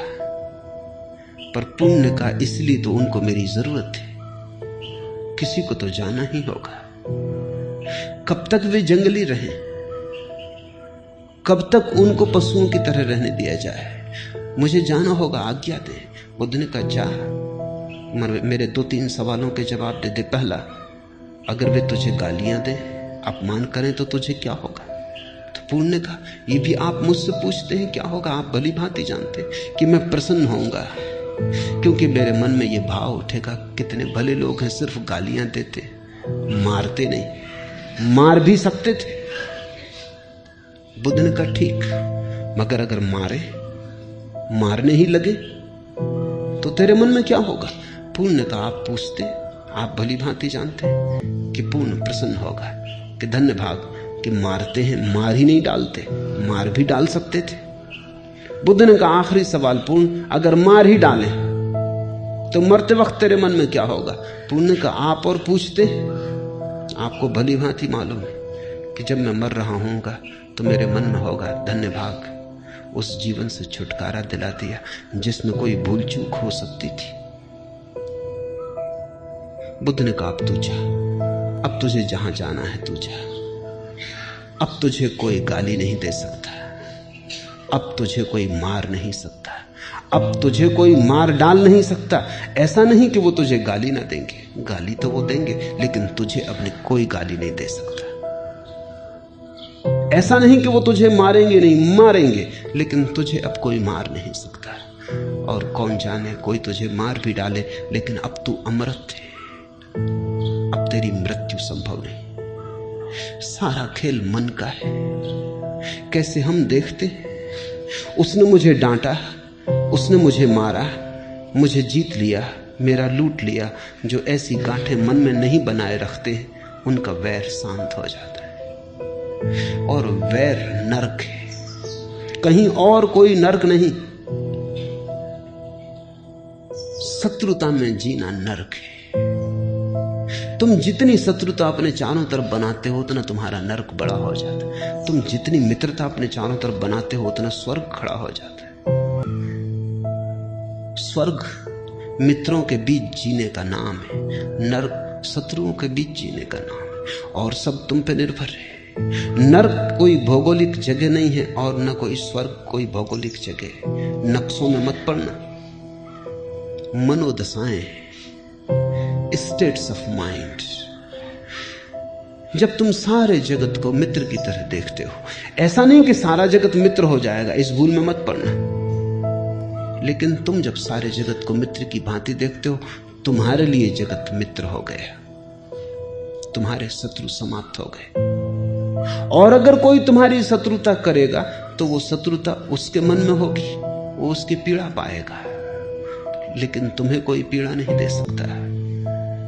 इस संसार में वैर से वैर कभी शांत नहीं होता, अवैर से ही वैर शांत होता है। यही सनातन धर्म है, यही नियम है। नहीं वैरेन वैरानी समन्तीत कुदाचनम, अवैरेन चा समन्ती एस धम्मो सनातनो। यही सनातन धर्म है। शत्रुता से शत्रुता समाप्त नहीं होती, क्रोध से क्रोध समाप्त नहीं होता, वैर से वैर नहीं मिटता। और जितना वैर बढ़ता जाता है, उतना तुम अपने चारों तरफ अपने हाथों नरक निर्मित करते चले जाते हो। ये जगत तुम्हारी कृति है। तुम चारों तरफ अपना परिवेश बनाते हो। ये बात तुम्हें दिखाई पड़ जाए, ये इशारा तुम्हें समझ आ जाए, तो तुम्हें फिर कोई दुख नहीं दे सकता। तुम्हारा स्वभाव तब सुख हो जाएगा। फैलाओ मैत्री। महावीर ने कहा है, मिट्टी में सब भूएसु वैरम मज्ज न के नहीं। मेरी मित्रता सबसे है, सारे विश्व से, सब भूतों से, सब भूएसु, और वैर मेरा किसी से भी नहीं। महावीर के कानों में भी खीले ठोकने वाले मिल गए, पत्थर मारने वाले मिल गए, महावीर को गांव-गांव से खदेड़ कर बाहर निकालने वाले मिल गए, लेकिन महावीर यही कहते रहे, वैरम मच न के नहीं, मेरी किसी से कोई शत्रुता नहीं। उनकी होगी, उनका हिसाब वो जाने। अभी कुछ दिन पहले मैं एक कहानी कह रहा था कि दो मनोवैज्ञानिक, एक ही मकान में उनका दफ्तर था, रोज सुबह आते, लिफ्ट में सवार होते, अक्सर साथ साथ सवार होते। वो जो लिफ्ट को चलाने वाला सेवक था वो बड़ा हैरान था। जब भी वे दोनों साथ साथ जाते तो पहले एक मनोवैज्ञानिक उतरता है 10वीं 12वीं मंजिल पे कहीं। जब भी वो उतरता है दरवाजे से लौट के दूसरे मनोवैज्ञानिक के ऊपर थूकता, चला जाता अपनी तरफ, और दूसरा चुपचाप अपना रुमाल निकाल के अपना मुंह पहुंच लेता, टाई पहुंच लेता, या कोट पे पड़ गया होता थूक पहुंच लेता, रख लेता और अपना बस तैयारी करने लगता, क्योंकि 15वें या 20वें मंजिल पे उसको उतरना।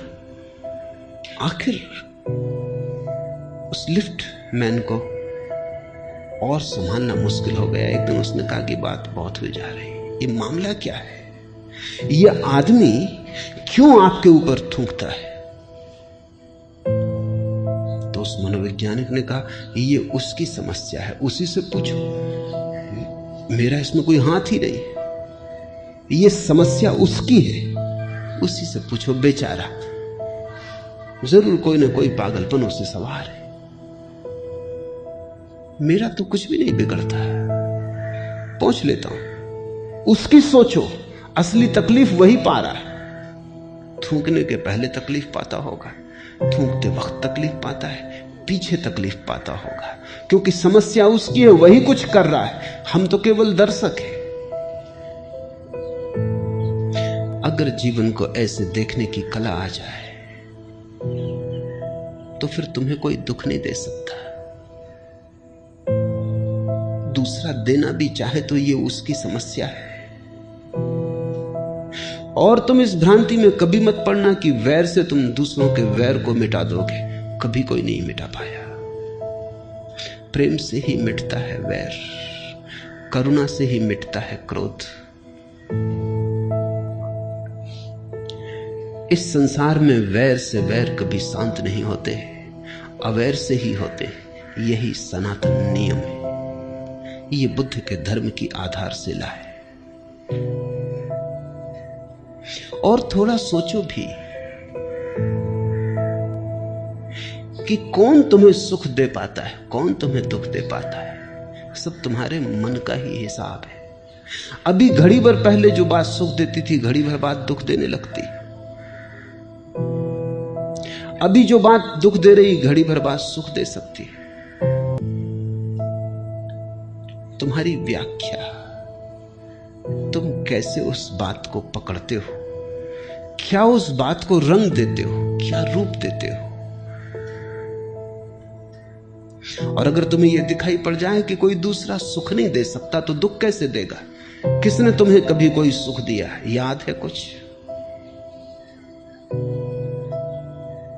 किसने तुम्हें कभी कोई आनंद दिया, याद है कुछ? और जब किसी ने कोई सुख नहीं दिया तो दुख कोई क्या देगा? मैं एक गीत कल पढ़ता था, बात मूल्यवान लगी। डरूं में किस लिए गुस्से से, प्यार में क्या था, मैं अब खिजा जो रों, बहार में क्या था।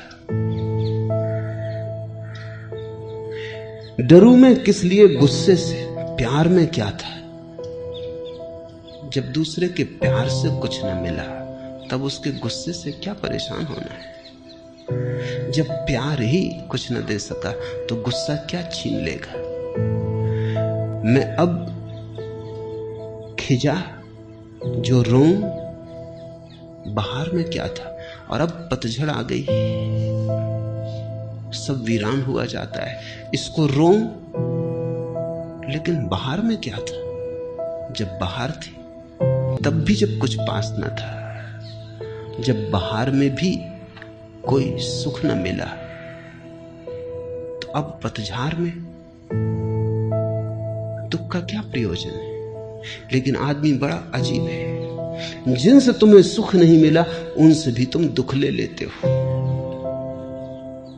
जिनके जीते जी तुम्हें कभी कोई शांति नहीं मिली, उनके मरने पर तुम रोते हो। मैं एक युगल को जानता हूं। जब तक पति जिंदा रहा, पति और पत्नी निरंतर कलह करते रहे। कभी कभी मेरे पास आते थे, लेकिन सुलझाव कोई आसान न था। सब उलझाव सुलझ जाएं, पति पत्नी के बड़े मुश्किल से सुलझते, क्योंकि सुलझाना ही नहीं चाहते।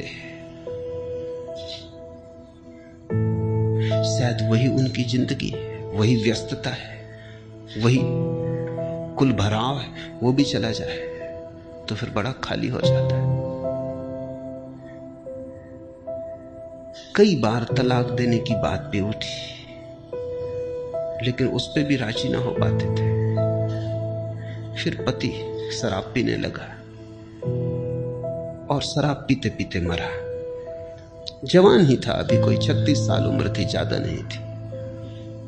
जब मर गया तो पत्नी मेरे पास आई, छाती पीट पीट कर रोने लगी। मैंने उससे कहा, अब तू रोना बंद कर, क्योंकि जिस आदमी के कारण तू कभी हंसी नहीं, उसके लिए रोना क्या? और मैं जानता हूं कि 1000 बार तेरे मन में यह सवाल उठता रहा होगा कि यह आदमी मर ही जाए तो अच्छा। बोल, झूठ कहता हूं या सच? वो थोड़ी चौंकी। उसने कहा, आपको कैसे पता चला? पता चलने की क्या बात है? कितनी बार तूने नहीं सोचा है कि आदमी मर ही जाए तो झंझट मिटे। अब मर गया, आकांक्षा पूरी हो गई, अब क्यों रोती है? जिससे तुझे सुख नहीं मिला उससे दुखी होने का क्या प्रयोजन है? लेकिन यही बड़े मजे की बात है, सुख लेने में तो तुम बड़े कंजूस, दुख लेने में तुम बड़े कुशल। सुख तो तुम बामुश्किल स्वीकार करते हो, दुख तुम द्वार सजा के खड़े हो सदा, स्वागतम, हाथ फैलाए खड़े हो सदा। तुम दुखी होना चाहते हो, दुखवादी हो, अन्यथा कोई कारण नहीं तुम्हारे दुखी होने का। जीवन को जो जानते हैं वो पहचान लेते हैं कि न तो दूसरे से सुख मिलता है न दुख मिलता है, न तो किसी के जीवन से तुम्हें जीवन मिलता है, न किसी के मौत से तुम्हें मौत मिलती है। डरूं मैं किस लिए, गुस्से से प्यार में क्या था, मैं अब खिजा जो रहूं, बाहर में क्या था। और जब तुम्हें दोनों बातें साफ दिखाई पड़ जाती हैं, तब जैसे एक उद्घाटन हो जाता है भीतर, एक बिजली कौन जाती है कि ये मैं ही हूं, अपनी ही शक्ल देखता हूं, दूसरे तो केवल दर्पण है।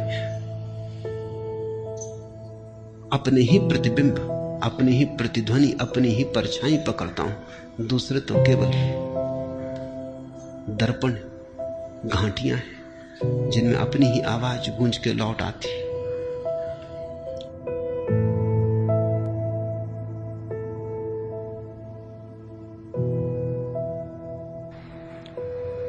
इसे बुद्ध एस धम्मो सनातनो कहते हैं। यही धर्म का सनातन सूत्र है। न परमात्मा, न मोक्ष, न वेद, न आत्मा, कोई भी धर्म के मूल आधार नहीं है। बुद्ध कहते हैं एस धम्मो सनातनो। ये छोटा सा सूत्र कि तुम्हारे दुख के कारण तुम हो, तुम्हारे सुख के कारण तुम हो, और दूसरे को दुख देने से तुम कभी सुख न पा सकोगे, दूसरे को सताने से कभी तुम उत्सव न मना सकोगे। वैर से वैर शांत नहीं होता, अवैर से शांत हो जाता है। अवैर बरस जाए, वैर की अग्नि शांत हो जाती। फिर हो या न शांत, ये कोई सवाल नहीं है, तुम्हारे लिए समाप्त हो जाती है। जिस व्यक्ति को ये सूत्र समझ में आ गया उसके लिए नर्क नहीं है, वो यही इसी क्षण में प्रवेश जाता है। उसका स्वर्ग कल नहीं है, उसका स्वर्ग अभी है। हम इस संसार में नहीं रहेंगे, सामान्य जन ये नहीं जानते, और जो इसे जानते हैं उनके सारे कलह शांत हो जाते। बड़ी थोड़ी देर का बसेरा है, रैन बसेरा। सुबह हुई और चल पड़ेंगे यात्री। ये कारवां यहीं ठहरा ना रहेगा। ये तंबू हैं जिनको तुमने घर समझा है, ये अभी अभी लगाए हैं, अभी अभी उखाड़ने का वक्त आ जाए। और कितने कारवां तुमसे पहले निकल चुके, उनके पद भी नहीं रहे, खो गए हैं बिल्कुल। दूर उनके पैरों की, घुड़सवारों की उड़ती धूल भी दिखाई नहीं पड़ती। सिकंदर की फौजों की उड़ती धूल भी अब दिखाई नहीं पड़ती। यहां क्षण भर हम हैं। हम जैसे बहुत लोग पहले थे। वैज्ञानिक कहते हैं कि एक एक आदमी के नीचे कम से कम 10-10 आदमियों की लाश गड़ी। तुम जहां बैठे हो वहां 10 आदमी मर चुके। हर आदमी मरघट पे बैठा है, लाशों के ढेर पे बैठा है। कितनी देर तुम जिंदा, थोड़ी देर जल्दी तुम भी 11वीं लाश बन जाओगे और 12वां आदमी तुम्हारे ऊपर बैठा होगा। कारवां की उड़ती धूल भी दिखाई नहीं पड़ती, कारवां खुद ही धूल हो गए। इस संसार में सदा नहीं रहेंगे, ऐसा जिसको समझ में आ गया उसी को इस संसार में रहने का ढंग आ गया। जिसको समझ में आ गया कि ओस की बूंद है, अब गिरी तब गिरी, भोर की तरैया है, अभी अब डूबी तब डूबी, क्षण भर का खेल है, फिर क्या चिंता है, फिर किसको दुख देना है, किसको पीड़ा देनी, किससे शत्रुता लेनी है। शत्रुता हम ले पाते हैं इसी आधार पर कि जैसे सदा रहना है। तुम थोड़ा सोचो, अगर इसी वक्त खबर आ जाए कि आज सांझ तुम्हारी मौत हो जाएगी, पक्की खबर आ जाए, क्या तुम नहीं अपने दुश्मनों से क्षमा मांगा होगे? क्या नहीं तुम उनसे जिनको मिटाने को तत्पर थे क्षमा याचना कर लोगे? क्या वैर समाप्त नहीं हो जाएगा? जाते आदमी का क्या, कौन सा वैर, किसकी शत्रुता, कैसी शत्रुता? जब विदा होने का क्षण आ जाएगा तुम सभी से क्षमा मांग लोगे, लेकिन पक्का नहीं कि वो क्षण कब आएगा। अभी आ सकता है, लेकिन एक बात पक्की है कि कभी ना कभी आएगा, ज्यादा देर नहीं है। जो कली खिल गई, अब फूल के कुम्हलाने में ज्यादा समय नहीं। सुबह हो गई, सूरज चढ़ आया, सांझ को कितनी देर है, प्रतिपल सांझ हुई जाती, सुबह के साथ ही सांझ हो गई। जिसको ऐसा दिखाई पड़ जाता है वो फिर इस जगत में वैर के बीज नहीं बोता, फिर वो कल्याण मित्र हो जाता है, फिर वो मैत्री बोता है, वो अपने स्वर्ग सल काटता है।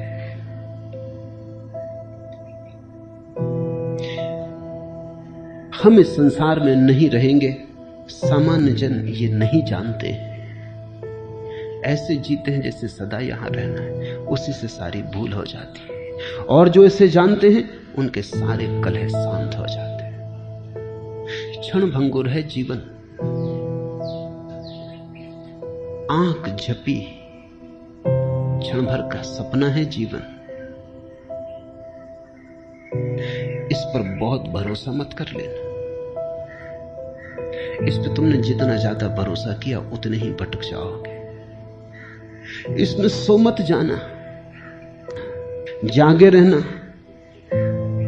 नींद स्वाभाविक लगती है क्योंकि नींद सनातन की आदत हो गई है। जागना कठिन मालूम पड़ता है क्योंकि कभी जागे नहीं। लेकिन एक बार तुम जाग जाओगे तो ये जीवन तो क्षणभंगुर हो जाएगा, महाजीवन के द्वार खुलेंगे। एक बार तुम जाग के देख लोगे तो तुम हंसोगे, क्या सपने देखते थे, जबकि सत्य के खजाने उपलब्ध थे। लेकिन बुद्ध उन खजानों के संबंध में कुछ भी नहीं कहते। वो कहते हैं डर है। खजाने की बात भी तुम सुन लेते हो सपने में तो तुम उसका भी सपना बना लेते हो और नींद तुम अपनी गहरी कर लेते हो। इसलिए बुद्ध कहते हैं उस संबंध में कुछ भी ना कहेंगे। इसलिए बुद्ध निषेधात्मक है, नेगेटिव है। उनका धर्म नकार का है।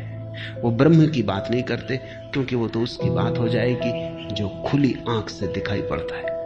वो मोक्ष की बात नहीं करते क्योंकि तुमसे क्या मोक्ष की बात करनी। तुम इतनी गहरी नींद में पड़े हो, तुमने संसार की ऐसी शराब पी ली कि तुमसे क्या मोक्ष की बात करनी। शराब के नशे में तुम मोक्ष को सुनोगे भी तो भी कुछ और समझोगे, अनर्थ हो जाएगा। वो कहते हैं इतना ही समझो कि तुम नाली में पड़े हो, बेहोश पड़े हो, जागो।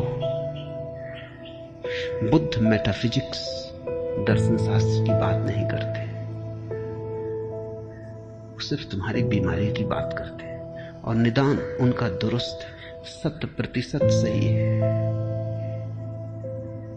इस निदान पर सोचना। बुद्ध का धर्म भरोसे का धर्म नहीं, गहन सोच विचार, चिंतन मनन, और उसी चिंतन मनन और सोच विचार से उठे हुए ध्यान का धर्म है। परमात्मा, आत्मा, मोक्ष, ये शब्द बुद्ध के लिए पराये।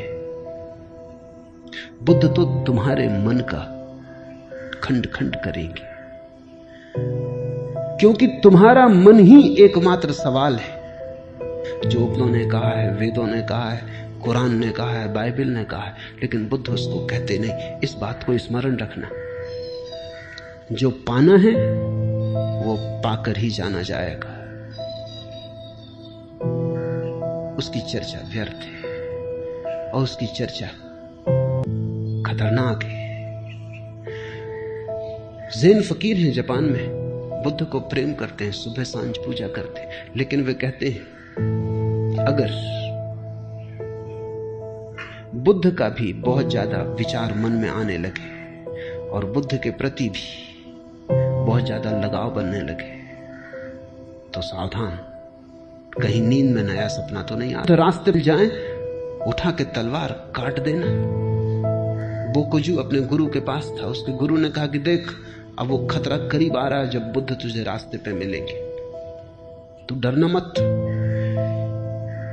लगाव भी मत करना, राग मत लगाना, उठा के तलवार काट देना, 2 टुकड़े खंड खंड कर देना बुद्ध के, चाहे तोड़ के नमस्कार कर लेना, लेकिन पहले तोड़ देना। बोकुजू ने कहा लेकिन तलवार कहां से तलवार लाऊंगा वहां? गुरु ने कहा घबरा मत, जहां से बुद्ध को लाया कल्पना का सब जाल है, वहीं से तलवार भी ले आना, उठा के एक तलवार काट ही देना, कहीं ऐसा ना हो कि बुद्ध का सपना आने लगे। बुद्ध ने सपने को कोई सहारा नहीं दिया। बुद्ध से बड़ा मूर्ति भंजक जगत में नहीं हुआ है। और बड़े विडंबना की बात है, बुद्ध से ज्यादा मूर्तियां किसी की नहीं और उससे बड़ा मूर्ति भंजक कोई नहीं। उर्दू में शब्द है बुद्ध के लिए बुद्ध। बुद्ध जो है, जिसका मतलब अब मूर्ति होता है, बुद्ध का ही बिगड़ा हुआ रूप है। इतनी मूर्तियां बनी बुद्ध की कि बुद्ध शब्द बुद्ध होकर मूर्ति का ही पर्यायवाची हो गया। और इतना बड़ा मूर्ति भंजक कोई भी नहीं। बुद्ध की तलवार तुम्हें काटेगी,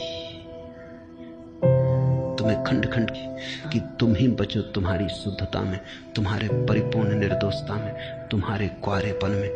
वही बच्चा है जो काटा नहीं जा सकता। नैनम छिदन्ति शस्त्राणि, जिसे छेदा नहीं जा सकता, जिसे जलाया नहीं जा सकता। बुद्ध छेदेंगे और जलाएंगे ताकि जो छेदा जा सकता है वो छिद जाए, जो जलाया जा सकता है वो जल जाए, और फिर तुम बच जाओ तुम्हारी परिशुद्ध अवस्था में। वही वेदों का ब्रह्म है, महावीर का कैवल्य है, कपिल और कणाद का मोक्ष, बुद्ध का वही निर्वाण है। निर्वाण शब्द नकारात्मक है। निर्वाण का अर्थ होता है दिए को फूंक कर ज्योति का। बुद्ध कहते हैं ऐसा ही निर्वाण है। मैं चाहूंगा कि तुम फूंक मारो और अपने को बुझा दो, और फिर मत पूछो कि कहां गए। खो गई अनंत में, हो गई एक एक के साथ, मगर पूछो मत कहां गई। निराकार के साथ एक हो गई, मगर पूछो मत। कहने में बात बिगड़ जाएगी। चुप्पी और चुप्पी में समझ लो। ऐसी बड़ी गहन बुद्ध के विश्लेषण और निषेध में हम उतरेंगे। अगर तुम हिम्मत पूर्वक बुद्ध के विश्लेषण में उतर जाओ तो बुद्ध तुम्हें परम स्वास्थ्य की दशा